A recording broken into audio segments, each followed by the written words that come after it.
নজর রাখবো পরবর্তী খবরে। ২০০০ টাকার উপরে ইউপিআই পেমেন্টে বসবে অতিরিক্ত চার্জ। ৩০০০ টাকার উপরে ইউপিআই পেমেন্টে বসবে অতিরিক্ত চার্জ। ইউপিআই পেমেন্টের মার্চেন্ট ডিসকাউন্ট রেট এমডিআর চালুর কথা। এমডিআর চালুর কথা ভাবছে সরকার। লেনদেন মূল্যের ভিত্তিতে এমডিআর চালু করার ভাবনা। জানুয়ারি ২০২০ থেকে চলা জিরো এমডিআর নীতি বাতিল হতে পারে। ব্যবসায়ীদের দিতে হতে পারে এই এক্সট্রা চার্জ।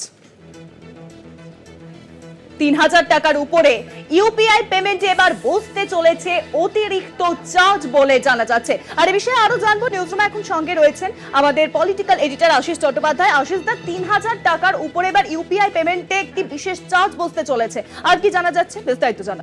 দেখো, আমাদের দেশে ইউনাইটেড পেমেন্টস ইন্টারফেস বা ইউপিআই পেমেন্ট চালু হওয়ার পরে ব্যবসায়ীদের অনেক সুবিধা হয়েছে। ক্যাশ হ্যান্ডলিং করতে হচ্ছে না, অথবা চেক ভাঙাবার জন্য ব্যাংকে দৌড়তে হচ্ছে না। কিউআর কোডে বা ইন্টারনেটের মাধ্যমে মুহূর্তের মধ্যে পেমেন্টস পাঠিয়ে দেওয়া যাচ্ছে। এবং এই যে পরিষেবা ইউপিআই এর মাধ্যমে হয়, তার একটা খরচ আছে, কিন্তু সেই খরচ ব্যবসায়ীদের এখনো পর্যন্ত কিছুই দিতে হচ্ছে না। ২০২০ জানুয়ারি থেকে এই পরিস্থিতি চলছে যে ব্যবসায়ীরা বিনা পয়সাতেই এই সুযোগ পাচ্ছেন। অর্থাৎ কেউ যদি কিছু কিনছেন বা কোনো পরিষেবা নিচ্ছেন, তার যে চার্জ বা দাম, সেটা যদি তারা ইউপিআই দিয়ে পাঠান, তাহলে যিনি কিনছেন তারও কোনো পয়সা লাগছে না, যিনি টাকা পাচ্ছেন ব্যবসায়ী, তারও কোনো পয়সা লাগছে না।